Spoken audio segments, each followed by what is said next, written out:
Jeez, I don't know if we're going to get through this. To be honest, Dads and Lads Day. Welcome, special Dads and Lads with us today. In the green room. The ultimate lad and now the ultimate dad. Yes. Nick Davis, Monki, how are you? I'm good. Thanks for having me, boys. Thanks for coming. Thanks for making the effort to come up all the way up the highway. Yeah. Just for this. Big fan of the show, I know you are. And thanks for telling me it was at 10 in the morning, but you were still hungover. So I appreciate that. I had to go and get my car. Nothing's changed. It was, yeah, that's right. How you feeling after that? Oh, I can hear you puffing. Yeah. That was just getting up the stairs. I know. You forget that hit, and then get yourself up off the ground. Yeah, just bring that bit closer. Just the tackle. Yeah. Just the tackle for our viewers out there. We actually just played against each other. Yeah. In the Dads and Lads Day here. It's a great day for raising money for mental health. You stay well clear of us. Yeah, I did. Yeah. He came at me once. Catch and pass. Catch and pass. Yeah. Saw you coming. Twice you got a couple of good ones. Yeah, he did, anyway, didn't he? Yeah. I saw that. Oh, good. Mate, let's get into it. Yep. How did you become a green, or do you remember your first game? My first, well, obviously the old man played, and so I spent my youth here as ball boy and just running around. And back in those days, your old man turn up and he'd give you $5. You go and get a drink and a pie or something. He'd be on the drink upstairs, and then as the sun went down, that was time to go to the bottom of the green room stairs to go home. So I spent my youth here every Saturday or every game day. Went to number 2 and whatever. We followed it around, and then Greens didn't have any juniors when I was around back in the 80s. Yeah. And we got the first under-16s. My old man had an under-16 team with Matt Hoy and my brother and that. And then a few years gap, and then we played under-16s. And then there was none, and then obviously Gary Jones and a few of the others got the juniors as it is now, the strongest in the club. That came a few years after us. But yeah, under-16s, and we won the grand final the first year, so that was great. Yeah, right. And there was a good bunch of guys coming through back then. You played with some pretty good players, and coming into grade as well. You played with what was probably a golden era at the time. We had Matt Trail played for Australia under 16s, and Brad Gill and Lowy were in the state team. A few of us played for country, and so yeah, we had a strong junior team. It was always us and Maitland in the grand final. They'd win one, we'd win one, they'd win one, and so on and so forth. So was that the same year as Darren Dimmick? Is that you the same age as him? Nah, he's younger than us. Yeah. We played with Brad Osmond and that age group, and Christian Taylor, freak. Yeah, and then Frizzy was the year older than them, but no, it was good. Then I've been with the club ever since. And then just went 16s, 18s, 19s, and then into grade. Yeah, right. There's no colts back then, so a few boys went straight into first grade, and on and off we had Moggy and Gary Back were first and second grade coach, so that was highly interesting coaching technique. back in the old days when you used to have to run down the rickety stairs at the side of the green room, and getting onto the field was a challenge. And guys crying and throwing up in the change rooms and the mad pump up. But the club, we were pretty ordinary. Second grade, third grade, we were solid. Yep. The first grade, we were brilliant in the 80s, late 80s. We won the 89 grand final, I think it was, and then tailed off, and we weren't really that strong. We never made the finals, 94, 95, 93, 94, 95, and then the Wildfires came into the comp, and that evened the comp out a bit more, and we, at the same time, we got a real good team, and then made the grand final in 96, and then we're pretty strong for a few years, and then when the Wildfires went back out, we had a few lean years again, and then the juniors really got strong then, and so then every year from the sort of, I didn't play for a few years. I lived in Sydney in Canada, and then came back in like 2004 and played till about, the club got strong again in about 2009-10, and then we started winning again, and I retired. So I played pretty much all the times you were shit. Yeah. And then when I'm with you. I think we were together.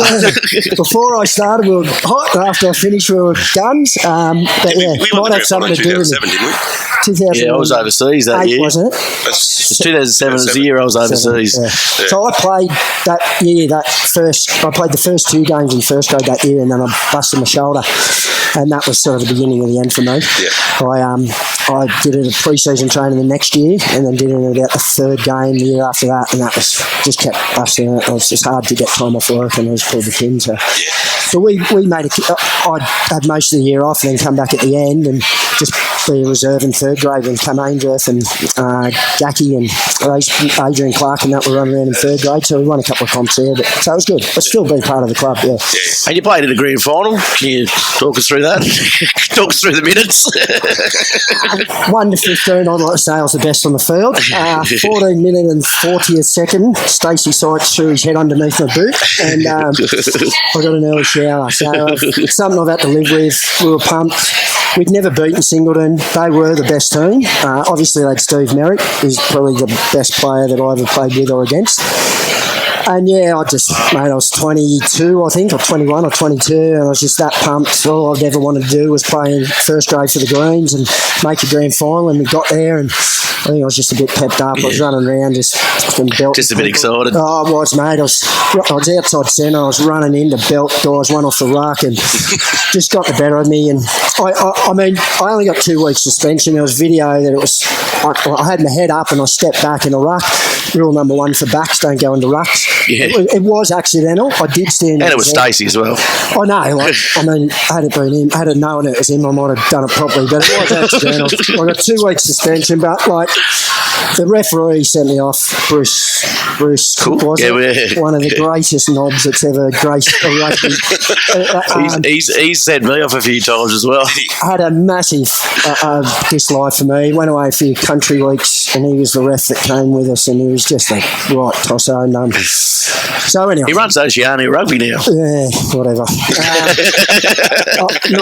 Personally, not a fan. So, but again, I did it. I've only got myself to blame. So anyway, ruined that. We ended up getting flogged, and Gareth Payne still talks about scoring a couple of tries. And he did, did he? Yeah. Well, shit hawking on the wing. He was down there laughing at us when we were walking off. Mate, anyway, that's his claim. He reminds me all the time. But the Sesh Lord. The Sesh Lord. Anyway, so that's my memory of the Carlton story.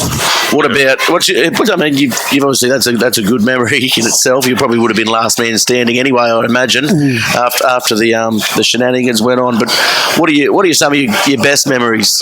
Oh, look, back in the day when the club was a bit more the Wild West, we used to have the last Wednesday of every month after training in the green room was a culture night. And a lot of that, I used to have a moped, and we used to get in the change room that was off the side of the old green room, and the boys would hold the back up, and I'd rev it to full rev, and the boys would have a table as you come out of the toilets, and there'd be 5 guys laying down, and we'd be jumping guys, and then you had to bail off the moped as it ran into the far wall, and then guys doing donuts in the green room, and then the smoke from the exhaust, like you couldn't see it. It's always been the great social club. Still is. Still a great social club. Good family club, good environment. Obviously, it's a little bit more sensible now than when we were running around, but it's just a good club to be part of. I think everyone who grows up in Merriweather surfs at Merriweather Beach, you play rugby for the Greens. It's just a way of life around here. So, yeah. Did anyone go through the walls? No, but dings in the wall, we've had to fix them. And this is the thing, like, it's all asbestos, so who knows? Who knows how many, like, mate, in those, like, you'd lay it over and it'd bang into the wall. There'd be painting, the pictures falling off the wall. It was, and then you'd bring it out here, do hot laps, and there'd be timed hot laps around the hot track on the moped. And, it was 3 and 4 blokes on it and bouncing. And it used to ferry people into town too, didn't it? It was like one would ride it in, then the other one would bring it back, and you just take people in. It was a community moped. It was good. Pre-Uber. Yeah, and like obviously just Singleton bus trips where you'd get out at Greeter. I think we've left people at the Greeter pub many times. The whistle would go and most would get back on, and then there'd be empty seats, and they go, no, I think Clint LaRouge, Pete Ryan and Andy Clark had to spend $150 in a cab from Greeter. We'd left them behind, they were in the pub doing something, I don't know, but anyway. Just a great social club, so yeah. And I got told you had a share house, Hall Street. I didn't, but I didn't live there. But the boys have over the years. Matt Davis and everyone, the cousins, everyone's lived in that house. Darren Toomey and Moons and all of that. Yeah, just down the road here. It's the old one down one. Oh, the one that's, is it, right? Yeah, okay. And it was pretty much in that state when the boys lived in it. Been like that forever, isn't it? So one of the last houses in Marietta still standing in semi-original condition. So, yeah, right. I heard it was just always open, so you could just walk in. 100%. Mate, you just, it didn't matter. No one home, no one ever locked the door. You just went there and the beers in the fridge and the boys would come home, it was in, it was out. The one we lived in Railway Street, and boys lived behind us near the church there, near South. Yep. And they backed onto one another, and in the middle there was a church, like a little car park. for the church. And so we'd both jump the fence and we'd go into cricket and footy in the backyard, and the neighbours would be ringing the cops, and they'd be out there playing Red Rover crossover at 2 a.m. and causing all sorts of issues. But these are the things that young men get up to, and the stories of the older green boys have been doing it for many, many generations, are they, Chris? So yeah, it's a rite of passage around here. Yeah. You played footy in Canada as well. You went over there. How was that? It was good. Obviously, I guess his uncle, his dad's cousin, Pete Prince, and Steve Robbo, they went over and played for a club 30 years before me, and they stayed in contact. Uncle Harry, Peter Prince's dad, stayed in contact with Gus Romano, the president over there, and I went over and played, and they put me up in the clubhouse, and I played a season with them. And then, just played a bit of sevens rugby, and then I went and did a season snowboarding in Banff, and a great experience, met a lot of good blokes, still friends with a lot of the Canadian boys now. They've come out here, I've gone back a few times, and bit different playing footy over there. You have to do your warm-up on the field to break the ice, and like you'd be playing footy and the hairs in your nose would be frozen. You go like that to blow your nose and the blood starts pissing out. They're like noodles, and so all the boys are plucking their nose hairs before you play footy. Just a different, like playing in -5 and different environment. But they don't have junior rugby. They all play ice hockey, and they're all monsters. So the skill level isn't that high, but very physical. You tough. just get tough. And like hockey players, they just love a blue. So I got the crap belted out of me a few times. They can all fight a lot better than I can. On and off the field? Not so much off the field. What were they like off the field? Great. Yeah. Vancouver it's Canadians like Australia, just sort of in reverse. They have cold winters and mild summers. But really outdoorsy people, love a drink, love to party. Vancouver's big enough that it's not far from Seattle, so all the good bands went there. So there was always something like every weekend there'd be a Foo Fighters or someone to be up there. And so it was a great place to live. There's a ski field probably about 20 minutes outside, and it's lit up. So you'd go a couple of times a week. You go snowboarding at night. Yep. Under lights, and just great. Yeah, I really enjoyed my time over there. Yeah, right. Well, can you tell us what was your most memorable game for the Greens besides the grand final? Well, as I said before the wildfires came in, the Newcastle comp was red hot. Similar to what it is now, but like now you got Hamilton, Wanderers, Greens, and maybe one other team. But back then, Uni were an absolute powerhouse. May East were unbelievable. Wanderers were sensational. Maitland were brilliant. Waratahs were just monsters. Singleton were really, really good. Bullaroo's always been pretty ordinary. Yeah. And then back then, Hamilton was average. Hamilton were very average, and we weren't real good. But Uni was a gun team. Half the Newcastle team was in Uni. They had Bert Lancaster and Hoggy. He was a centre straw. Anyway, they had the gun team, and we played them here once, and Matt Jackson, as he's known to do, loves to throw triple and quadruple cut-out passes, and he threw one, and it was right at the end of the game. I caught it on my feet, right in the corner, the green corner, and scored it, and then kicked the goal from the corner, and we won 21-20, and I'll always remember that. Jacko talks about it a lot too, but that's probably one of the most memorable ones. The young kid, I was probably 20, I've only been playing first grade for a year, and to beat one of the top teams to score in green corner and then kick it from the sideline. It's kicking, yeah. Sand, old sand. Straight from the beach. Yeah, old school. So I think out of the pockets. I'm pretty sure this is like the circle of life that is Murray of the Carlton. Sam Gilmore was the ball boy, so Sam Gilmore bought me the sand. Yeah. I remember I always used to say to Sam Gilmore, like when he burst into the grades, and I was like, mate, don't, like jokingly, don't come and talk to me till you score 100 points in a year in first grade. First year in first grade, he scored about 260. Yeah. And I was like, kicking him from everywhere. He goes, just like 98% goals. Yeah. And he goes, don't come and talk to me till you scored 200. And I said, mate, my days are long gone. Kicking him from 60 out. Another one that Pete Ryan always reminds me of was we had a penalty, and it was early in the game, so it wasn't that important, but I had a shot at for 3 points, penalty goal, and it was just to the green room side of the post, so pretty well in front, about 30 out, and I've slipped over as I've kicked it, landed in the front row of the old green room, knocked someone's beer over, and Pete Ryan loves to remind me of that one. And then another one at Singleton, they put a bomb up, and I forgot my headgear. I was wearing Adrian Clark's headgear, and obviously Adrian's got a massive head. I couldn't tighten it enough, and as I'm running back, it's gone over the shoulder, and I've lost it, and it's landed directly on the head. And, you can imagine Rugby Park, they've given it to me, Ryan, he never stops talking. P. Ryan never stops talking about it. So, they're probably the three that stick out. And then obviously I've lived with the ignominy and the regret of getting sent off in that grand final, because we did have a chance to win it. At least mine was only a second grade grand final. Yeah, true. So anyway, no one remembers. So how long did you last? I was about, I reckon, Benny McCulloch said it was 2.5 minutes the other day, but I reckon it was about 12. Yeah. Oh, right. Yeah, probably. Anyway, early. Get the hot water in the shower, you get a free shot at the beers. Yeah, so, that's right. It does have the upsides. And who was probably the toughest player you played with? I just saw him down there. Like I jokingly told his kids, but Mark Baggs was just exceptional. Like Brad Gill and Mark Baggs, both breakaways, both sort of cut from that cloth.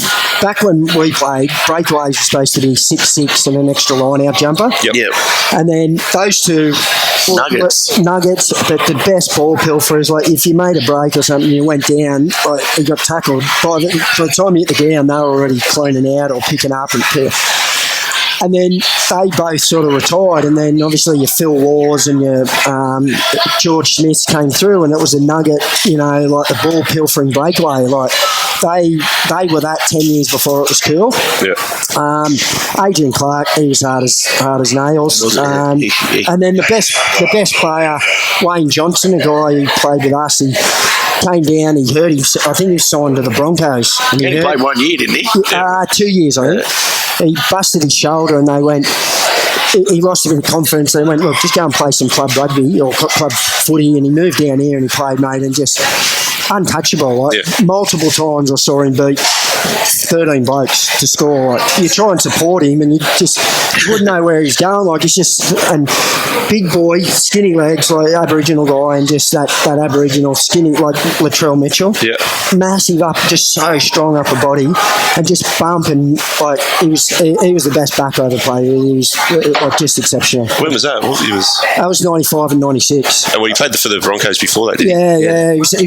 He was signed when they had Renouf and Willie Kahn and that team. So that's how good he was. Hancock, that's a tough side to break into, isn't it? Well, this is the thing. Like he was their up and coming bloke. He was the next in line, and then busted his shoulder, and then played with us and put on about put on a few kegs, and I don't think he ever went back. He just enjoyed playing footy for the fun of it, but he was exceptional. Who's the hardest player you played against? Tony Hogg or Stu Jones. Tony Hogg was hard, wasn't he? Oh, mate. Like, just when you got hit, you stayed hit, and back then it was, you could ruck. Stu Jones was hard, but he was also dirtiest player I've ever seen. Like, you'd be running, looking to support, and he'd come off the back of the scrum and just punch in the face. Yeah. And you're like the ref facing that way, and you just whack, and you're like, what's going on? But you could get away with that then.